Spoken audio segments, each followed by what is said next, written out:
this evening to talk to you and to connect with you. My style is informal. My style is very different from the methods, the methods of the scholarly lamas, and I'm definitely not like His Holiness 14th Dalai Lama. Okay, so I'm just somebody who is easygoing. Okay, and I want to share with you what you can do for yourself and your community with your Dharma practice and your life. Today's topic is, which I just remembered, just being reminded, is called Practicing the Bodhisattva Vows. Now, as accordingly to Mahayana Buddhism, Bodhisattva vows are the main important, is the most important point that segregates oneself from the Theravada or the Hinayana practitioner. In the past 2-3 years, I've been sending my students to Chiang Mai in Thailand to practice in a Thai monastery the methods of Vipassana meditation. And over here, Joanne, who's doing the videoing now, she herself have completed the full course under strict Theravada, in the tradition of Theravada method of Vipassana meditation. Now, why did I send them there? Is something that I want everybody to know. Number one, I am not sectarian. Number two, without appreciating, without learning more of others, without appreciating the method and the tradition of the elders, they would not appreciate Mahayana Dharma. What is the essence that made Mahayana Dharma so special is this term called bodhichitta. So what on earth is bodhichitta? Okay, what on earth is it? Now, bodhichitta is the heart that you want to become the Buddha for the sake of all beings. Okay? In very simple methods, in very simple words. If you do not want to become Buddha, then there is not bodhicitta. Okay? And it is the main thing about becoming a Buddha is something very special, because there's no any other religion or spiritual practice that says that you can become the Buddha, or you can aspire to be, or you can become the Buddha. It is not in that practice, not in their practice. In any other spiritual or religious school, always you have to be the subject of God, or follower, or you always are a sinner and you have to do penance, and you have to do this and you have to do that. You're always no good, always being pressed down. And if we really look at the history of India, Lord Shakyamuni Buddha himself, he was a real rebel. Okay? And he really would be, I mean, if you Americans are always talking about the American dream of freedom, of belief in a democracy and everything, I think if Buddha was born, had the choice to be born today, he would be American. Right? Because that was what Buddha stood for. Okay, Lord Buddha stood for that. He, you know, in India at that time, one look at you, I know what caste you belong to because of your hairstyle. If you had this hairstyle, or if you were born into this particular caste, you would have to keep this particular hairstyle, so that you will not, the lower ones will not pollute the higher ones, and the higher ones will not get themselves dirty by going near the lower ones. The other day I said, which I know in India, there is this hot spring where the hot water in a hot spring, so the hot water comes in and it collects into a pool. And it is in this area, the Indian people, everybody knows everybody. It's not a big place. Smaller than Syracuse, maybe Manlius size. I don't know. I don't know how big Manlius is. I don't know. Yeah. Maybe just a few thousand people. Everybody knows everybody.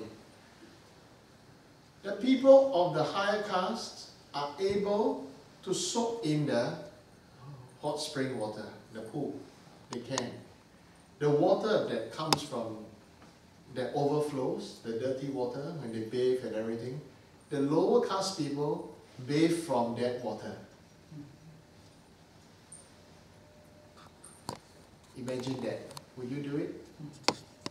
Would you accept it? Would you? Hello? Are you alive? I don't know how Zen is. Like I said, I'm a more dynamic and a more lively teacher. Okay?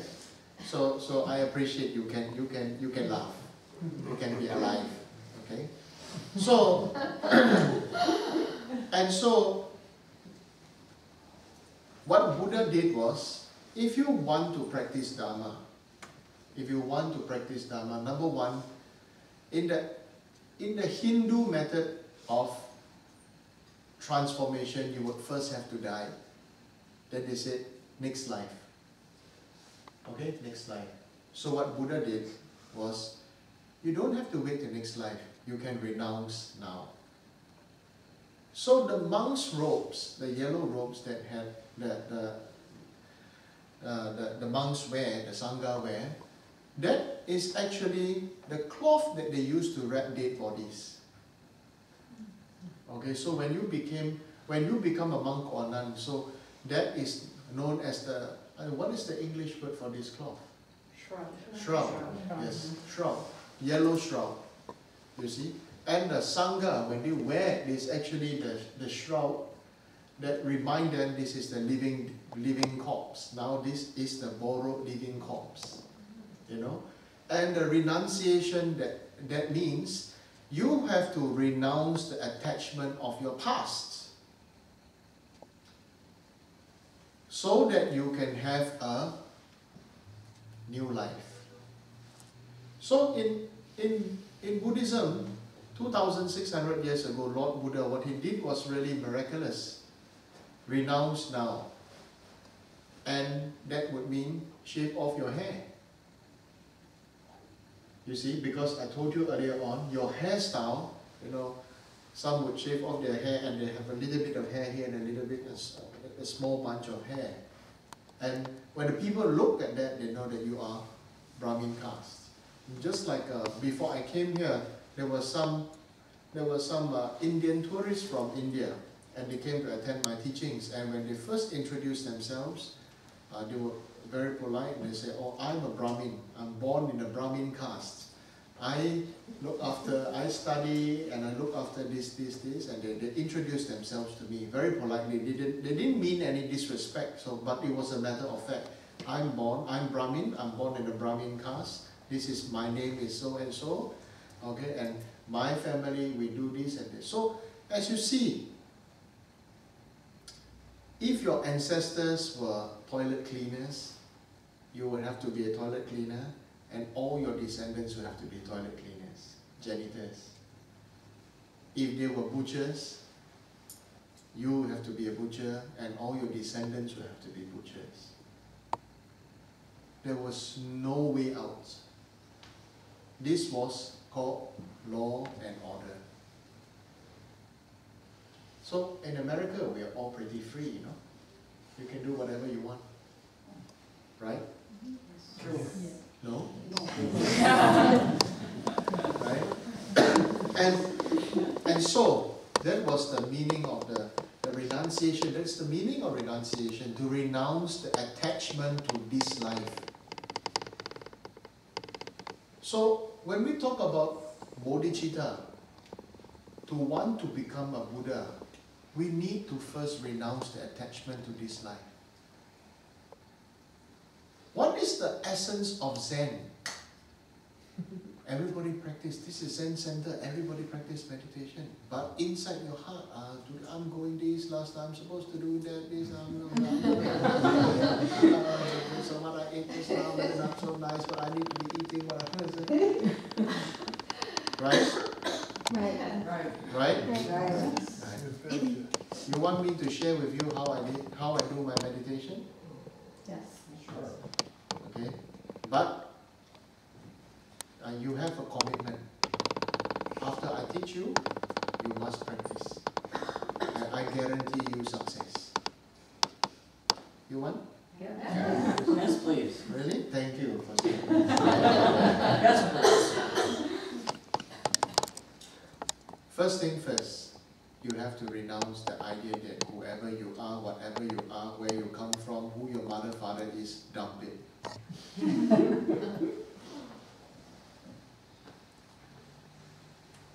You are here now, and you are the floor, and you are the stone. You can be the cushion. The main thing is to renounce the attachment to yourself and to this life. So whenever thoughts arise, then you just don't chase it away. Recognize it, and then when thoughts arise, you wouldn't know that thoughts arise. They always sneak behind you. They're the murderers of your meditation, right? Right. From my experience at least. I meditated so many years. Now, still no good. I realize whenever it comes samadhi, then it always comes from behind. If not come from front, come from left, come from right, come from behind. Okay? Or come from the very inside of you. So, don't have the attachment to who you are, what you are, where you come from, your name, your family name, your clan, your whoever, whatever, you are man, you are woman, or you are this, you are that. No, drop it. Drop it. Okay? In Vajrayana Buddhism, we have this mantra, there is this thing called emptiness. Without this emptiness, to have this ability to have success in emptiness, one must first have the success in renunciation. If one only have renunciation and cultivation of emptiness, then one will become an arhat, will not be able to become a bodhisattva. To be able to become a Buddha, we must cultivate the bodhisattva path. So how to do it? You see? I'm a practical man. I don't think too much. Many of you have many problems because you think too much. You know? You just think and think and think, and you ask me, why I keep on thinking? Because the thoughts don't haunt you. You keep the thoughts in you so that you haunt yourself. Right? Yes. Is the old house behind haunted? Is the old house haunted? Huh? Are there any old ghosts there? No. Huh? Probably. Probably. No, I mean, from your experiences, is that house haunted? No. No? Why is it not haunted? Some people ask me, is this place haunted?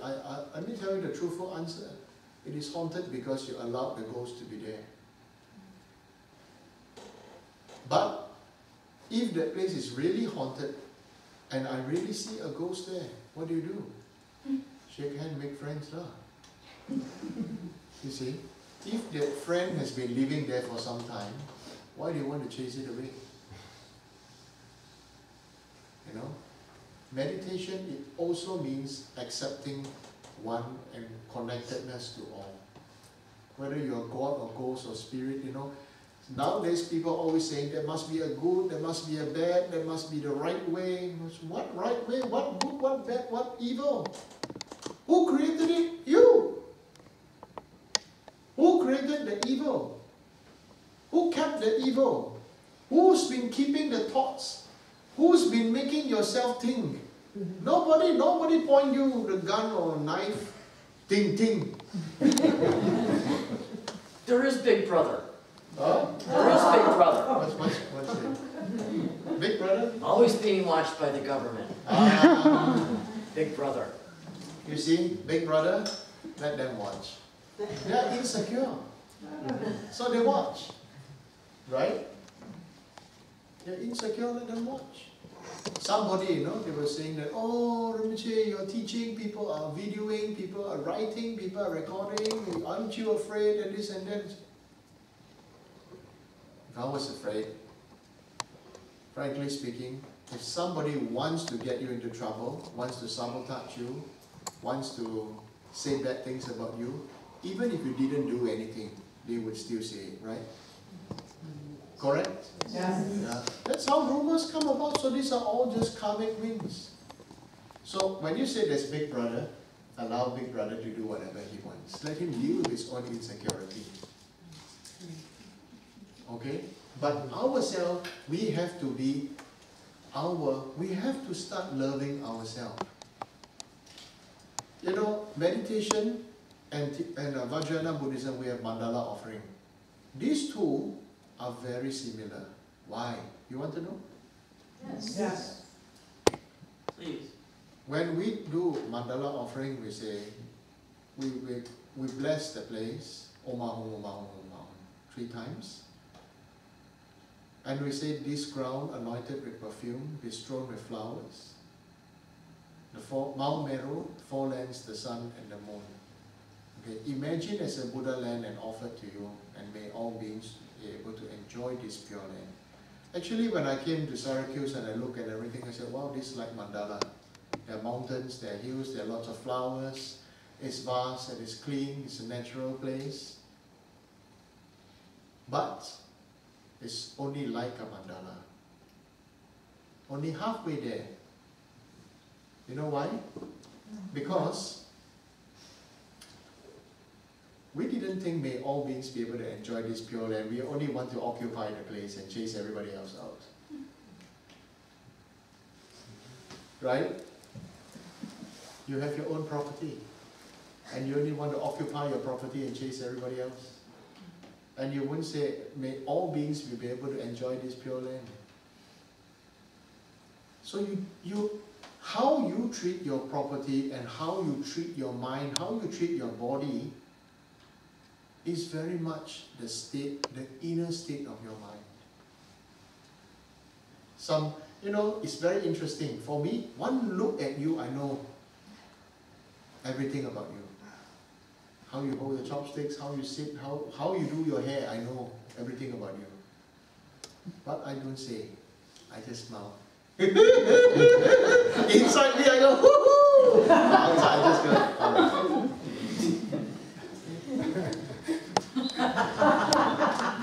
The truth will out.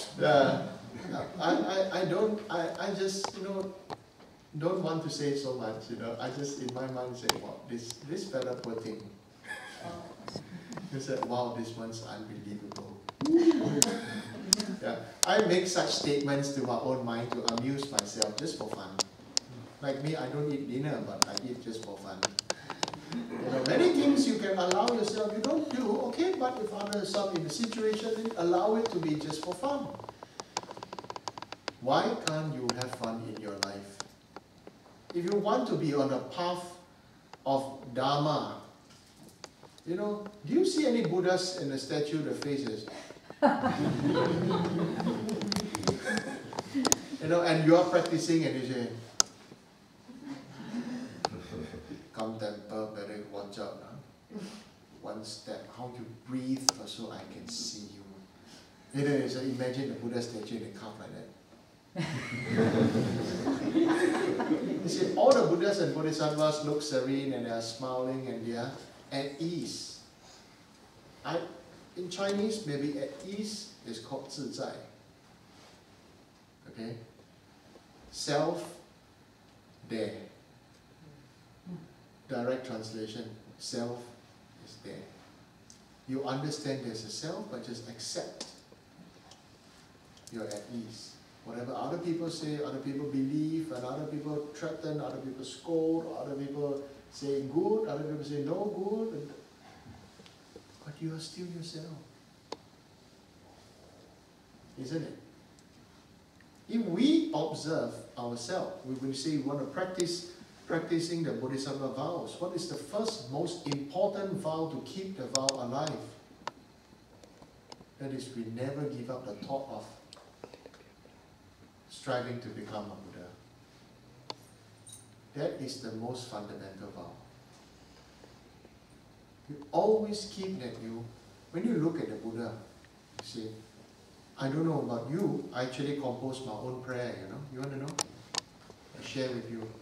When I go visit holy places and everything, and actually the most holy place is the heart, you know. And I look at any Buddha statues and I always pray, may my eyes be your eyes, may your eyes be mine. May my ears be your ears, may your ears be mine. That is, if it exists, after I say this, I recite the Heart Sutra. There's no eyes, no ears, no nose, no mouth, no body, no mind. There's no. Actually it doesn't exist. But it exists because conditionally it exists. Conditionally you have eyes, you have ears, you have nose, you have mouth, you have body, you have tongue, you have taste, you have touch, you have feelings. You have. Don't think that they don't exist. They exist because conditionally you have your human body.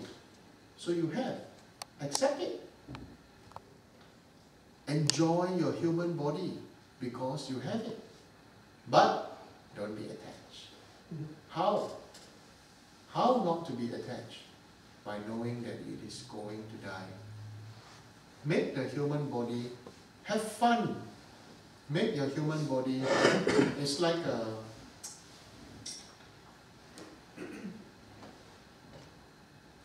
somebody asked me how do you have fun with your human body? Have sex? Actually, or how do you have fun, have human body and practice Bodhisattva vows? I was just really thinking how to express this to you. So now I have the perfect answer, I feel. You want to know? Yes. Okay. Because if you don't say anything, then I don't say it. Actually, your life, your body is like a, your mind, is like a mobile phone. Your ability to practice is what you are willing to download into the phone. Like the apps, right? And you can have fun with the games and the apps that you have in your phone, right? Yes. And when the phone becomes outdated, do you still want to keep it? When your human body becomes outdated, you want to keep it? But while it is still, and how many of you still keep the 20 years old, big, gigantic mobile phone? You know, in Asia, you know what we call it? We say this is called a water bottle. And that's the straw, and it's like big like a water bottle. How many of you still keep pages? Keep what? Pages. You know what's a pager? Pager. Pager.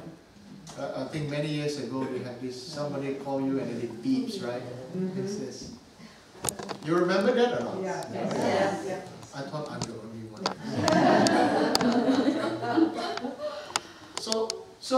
So your body is like a mobile phone, isn't it? Hello? So you see, how your body is, it really depends on how and where it is made, you see. So your body parts and everything is like maybe made in an Apple phone or what, made in China, parts this and that. So the kindness of the mobile phone, is really dependent on so many parts from different parts of the world. Just like the kindness of the strength of your human body, you are eating international water and international food now, you know. Maybe not in America, but in Singapore definitely.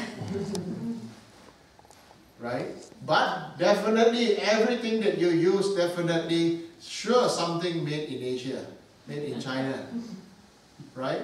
Yes. Did you ever think about dedicating marriage to the person who made your shampoo? Right? Did you ever think about practicing to liberate the person who weaved your shirts? How about the farmer who grew your food? Did you? So you see, when you meditate, you always think about, I want peace, I need, It's all about ego. You will never have peace. So drop it, remember, okay? Renunciation, drop it. Like, just remember the story. Wearing the, what's that word again? The cloth? Shroud. Right. Your clothes are shroud. Because you never know when you're going to die. But actually you are walking dead. like a mobile phone. How many of you still keep iPhone 3?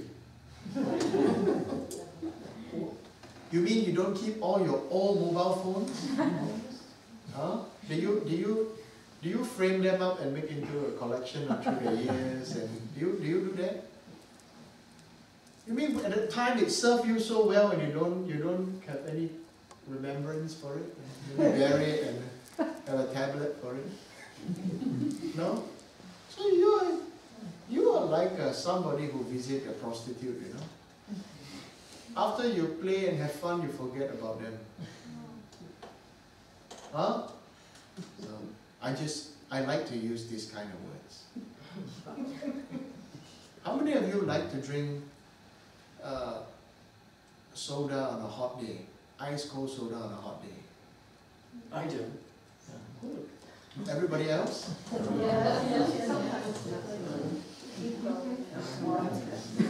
How many of you have your own favorite drink? I do. Coffee.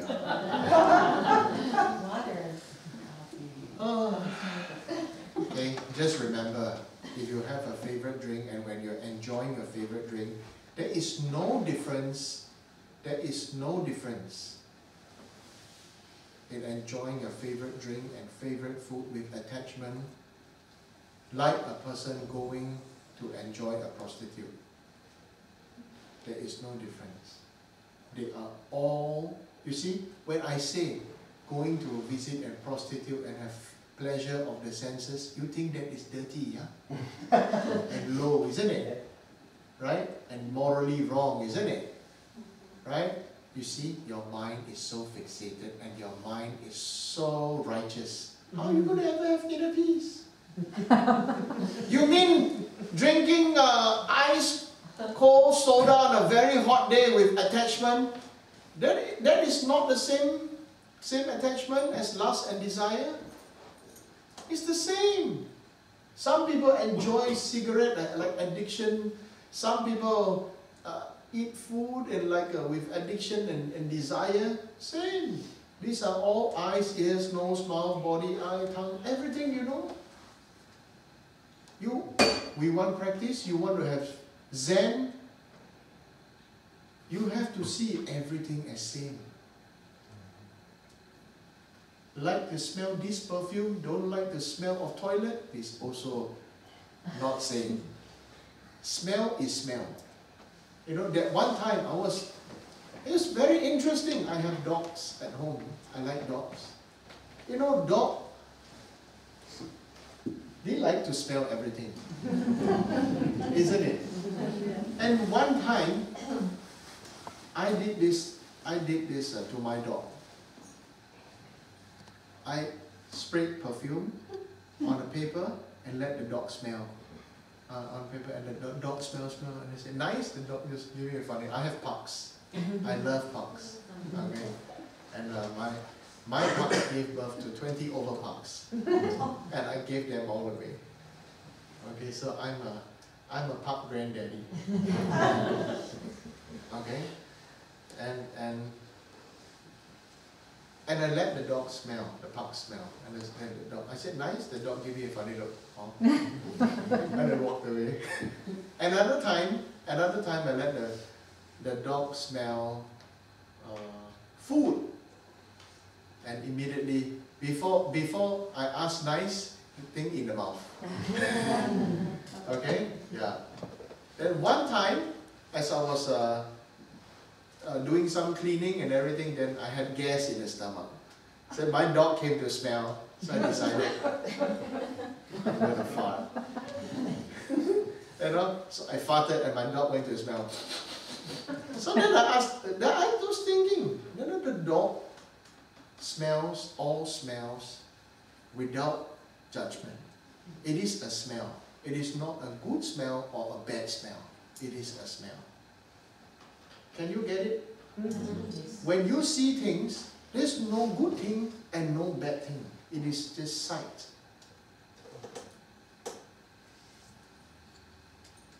Alright? Mm. When you eat, there is no delicious or yucky. It is taste. So when somebody goes to visit a prostitute or go to the bar for a drink, and maybe people tell you it's bad and this and that, be the Buddha. He's always in Zen. You always angel? Are you always angelic? No. So if you are bad, then the Buddha say, hey, you've been bad, go away. Huh? Funny? Funny? Yeah. But if you go to some other spiritual place or religious place, then, oh, you cannot do this, you cannot do that, you cannot do this, you can do this, you can do that, you cannot do this, cannot, more cannot than can. Because you know why? They don't know, they know what they don't want, but they don't know what they want.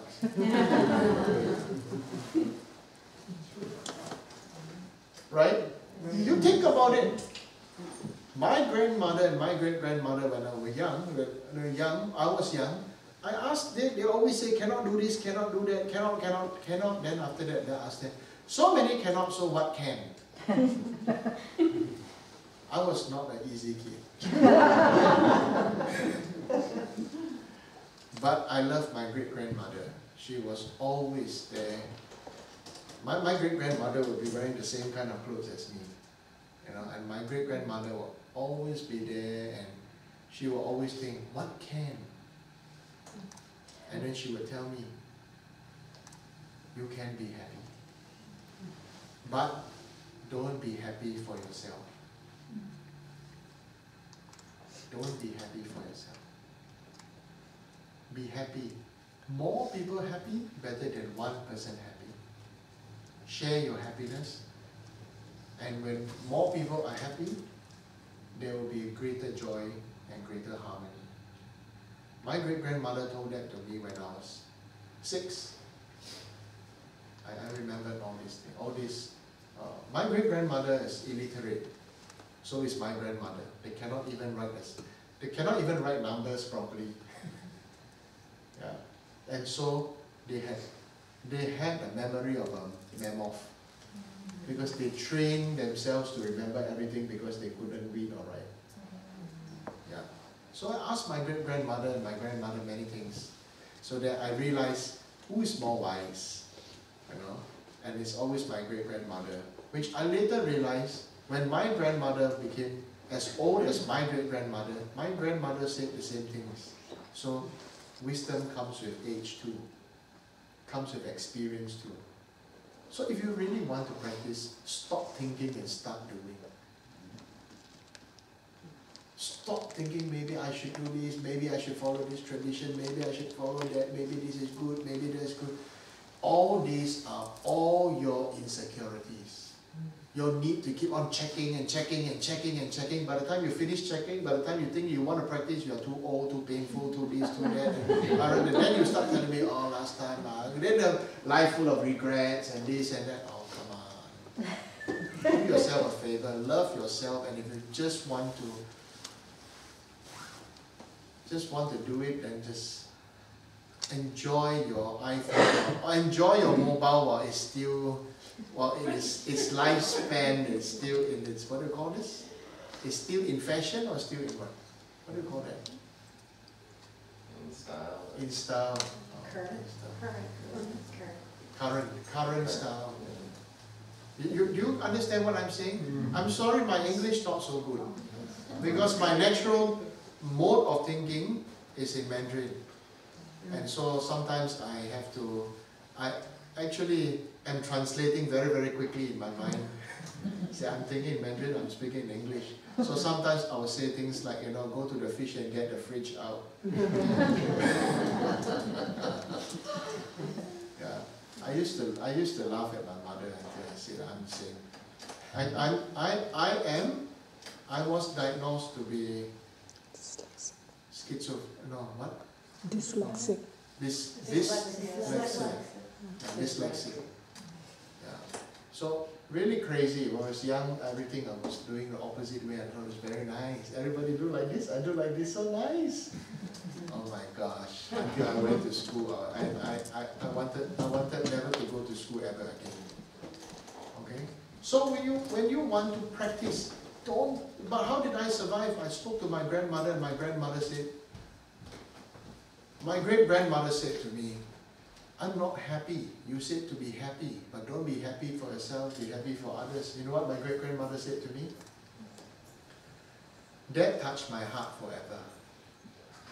You are now going to study because currently it is the time for you to do so.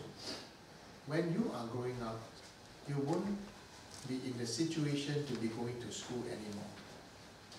So if you want to be happy and make other people happy, you have to do well in whatever you are doing currently. Then you will make many, many people very happy. But right now, if I ask myself, how many of us are doing what we are doing currently happily?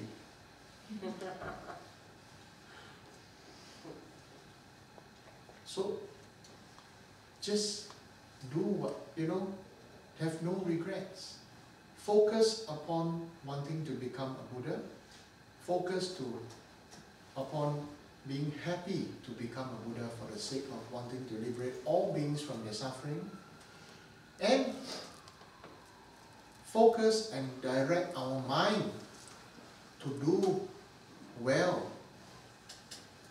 Whether you want to say with passion, with fire, with, I don't know what's the best word to use, but just do well with what you are doing currently.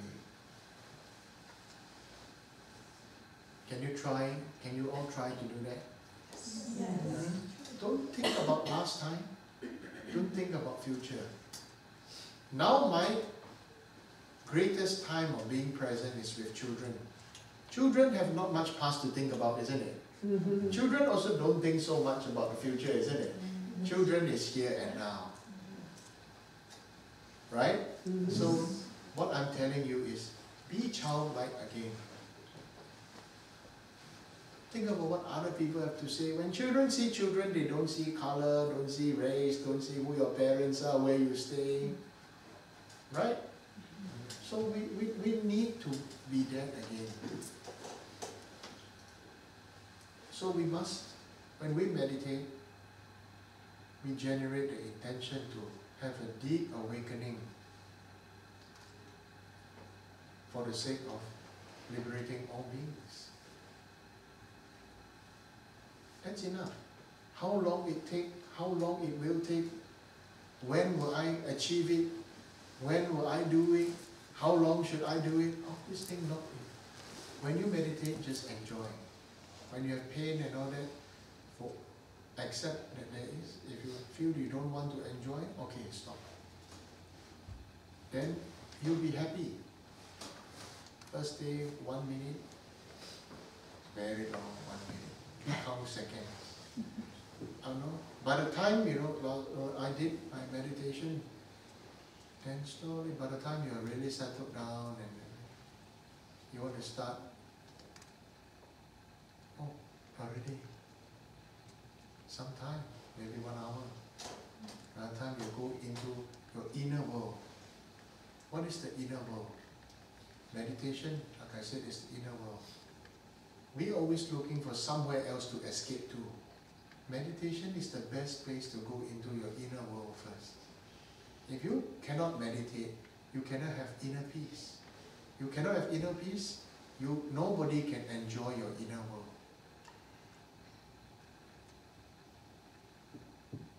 You get me? So you need your inner peace. There is no right or wrong inner peace. You have your own, you have to search for you don't need to search for inner peace. You just need to enjoy the moment. Now. No need to think about last time, who I was, what I studied, my regrets, my this and that. So, some people say that I keep on thinking about the past, my mind swings here and there. Can I ask whose mind don't swing here? So everybody's mind swing, right? So everybody thinks about funny things sometimes, or if not all the times, right? Funny and not so funny thoughts too, right? So it's normal. You know why? Do you want to know why? Yes. I tell you now. According to our Vajrayana teachings, we were born out of lust and desire. So, are we not born out of our parents' lust and desire? When you have children, did you not have lust and desire? So so you see, if you plant a poisonous seed, you will get poisonous plant. Right? Yes. So now, be at ease. Accept that we will all have lust and desire, we will all have cravings, we will all have wants and needs and all the funny thoughts or happy thoughts and peaceful. Accept it. Stop saying, no, I'm not supposed to have this, I'm not supposed to have that, I cannot be this, I cannot be that, but you cannot be so many things, then what can you be? Where the heavens can you go? You're not even happy now, how are you ever going to be happy? So forget about happiness, because it's not for yourself. Don't think that practicing Dharma is to be happy. You want happiness? So many happiness outside, smoking also happy, take drug also happy, very happy. Why come to Dharma for happiness? Dharma is painful, you don't sit here, backside pain, leg pain, there pain. Correct?